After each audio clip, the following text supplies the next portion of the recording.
Anda kembali bersama kami di Forum Christian. Kali ini tinggal Pak Menteri Teten Mas Duki sendiri yang mungkin kalau kita semua sekarang bisa buka Google dan bisa lihat bahwa Pak Teten ini adalah aktivis hukum. Dulu di Yayasan Lembaga Bantuan Hukum Indonesia, kemudian di ICW, sekarang mengurusi UKM dan koperasi. Itu kalau bahasa kekiniannya itu nggak switch, itu tidak kemudian berbalik berubah arah atau seperti apa Pak Teten bisa cerita? Ya ada kesamaannya. Dari dulu saya ngurusin urusan rakyat. Sekarang saya oleh Pak Jokowi disuruh ngurusin UMKM dan ini kebanyakan ya ini memperkuat ekonomi rakyat sebenarnya. Jadi spiritnya saya Spiritnya kira sama ya? sama dan seperti yang disampaikan Pak Jokowi di periode kedua ini beliau memprioritaskan dua hal, pembangunan sumber daya manusia dan UMKM. Nah, jadi saya senang sekali saya kembali diminta ngurusin rakyat.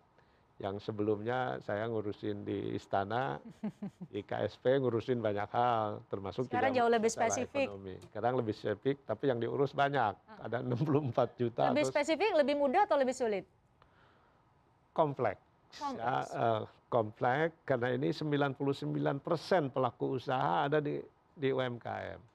Nah, artinya banyak sekali karena itu saya mau bikin prioritas-prioritas saja. Tapi memang saya juga dari keluarga background saya UMKM juga. Oh ya? Ayah saya keluarga saya punya pabrikan-pabrikan gitu ya. Oh jadi selain jadi aktivis hukum memang punya jiwa Ya, wirausaha jadi juga. bagi saya bukan hal yang baru, saya juga dekat dengan pelaku-pelaku usaha ya dengan komunitas-komunitas. Jadi saya bisa belajar banyak dan pemerintah kan yang paling penting apa yang diperlukan, perubahan-perubahan kebijakan apa yang diperlukan untuk mengubah keadaan, kan itu. Tadi kita harus ubah misalnya dari akses pembiayaan ya. Ini policy di pembiayaan yang kita harus evaluasi, kita lakukan transformasi. Nah, begitu juga dari segi pelaku, Ya. begitu ya. Di-upgrade skillnya, Di-upgrade di-upgrade skillnya, pengetahuannya supaya ya, menjadi daya saing. akses pasarnya kita buka, karena nggak mungkin kita hanya empowering, tapi market demand-nya nggak kita create juga. Ya, saya kira kalau itu bisa segera kita lahirkan, saya kira saya optimis UMKM banyak yang bisa naik kelas. Naik kelas tadi di segmen sebelumnya Dokter Tenti tuh pesan jangan sampai kemudian backbone di saat krisis saja gitu. Tapi kita tidak hanya kemudian sampai di narasi bahwa tolong pulihkan. UMKM punya kontribusi besar untuk memulihkan ekonomi, tapi juga untuk memajukan ekonomi kita gitu.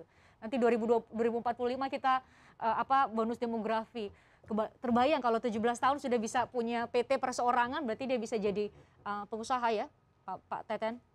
Ya, saya kira dari waktu ke waktu UMKM memang akan menjadi tulang punggung ekonomi nasional, baik dari krisis maupun dalam keadaan normal pun.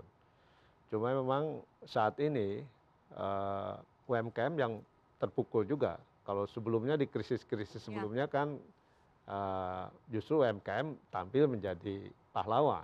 Nah, saat ini yang terpukul juga UMKM. Ya, karena itu Tapi maka reboundnya juga cepat ya kemudian. ya memang karena UMKM kan paling lincah untuk bisa merespon situasi baru. Kalau usaha besar kan mereka pasti nunda investasi dulu menunggu keadaan ekonomi global membaik. Tapi kalau UMKM kan berkaitan langsung dengan perut mereka. Ya. Jadi inilah kelebihan dari UMKM dalam struktur ekonomi nasional, dia bisa menjadi dinamisator ya ketika ekonomi mengalami kelesuan. Gitu. Pak Teten, dari tadi kita bicara soal kebijakan, regulasi, kehadiran negara. Saya mau di segmen ini kita bicara lebih low context. Mungkin Pak Teten bisa membayangkan saat ini para pelaku usaha yang mungkin lagi buat produknya mau mendengarkan narasi dari seorang menteri Koperasi dan UKM, apa yang tengah dilakukan oleh pemerintah, harapan pemerintah kepada mereka agar kemudian mereka setidaknya mewujudkan tujuan negara, yaitu kesejahteraan. Kesejahteraan. Mereka berharap bisa sejahtera, Pak Teten. Silakan. Ya, dalam situasi sekarang mungkin yang selalu saya sampaikan kepada teman-teman penggiat UMKM itu survive. Ya, bagaimana di situasi sulit ini bisa bertahan, nanti pada saat ekonomi mulai pulih, kita harus segera melakukan transformasi.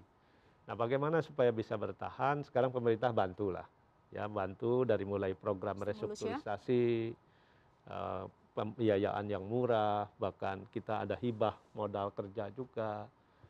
Nah, ini kita harapkan bisa bertahan, termasuk pemerintah menyerap produk UMKM karena daya beli masyarakat juga turun.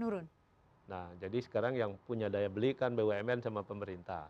Nah, tapi ke depan kita harus betul-betul melakukan transformasi, ya.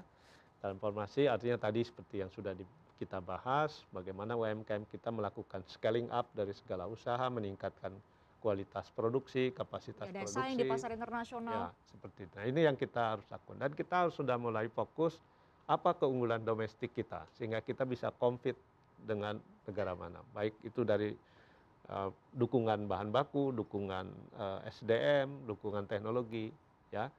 Ya, ini yang saya kira kita harus lakukan. Nah, saya optimis. Saya optimis para pelaku UMKM kita itu sudah ditempa berbagai krisis, mereka survive. Tidak ada yang mempertanyakan resiliensi ya? Ya, kuat sekali. Dan ini modal yang cukup besar bagi kita, tinggal sekarang bagaimana kita menselaraskan kebijakan pemerintah yang sesuai dengan kebutuhan mereka. Ya. Nah, ini yang kami sedang lakukan. Ya. Kami sedang lakukan, artinya negara hadir bagi mereka yang saat ini tengah berjuang untuk mencari penghidupan yang lebih baik. Ya. Itu bahasa sederhana yang mau Pak Teten sampaikan. Pak Teten, terima kasih sudah hadir di Forum Peristian. Semoga kita berkesempatan bicara lebih banyak lagi.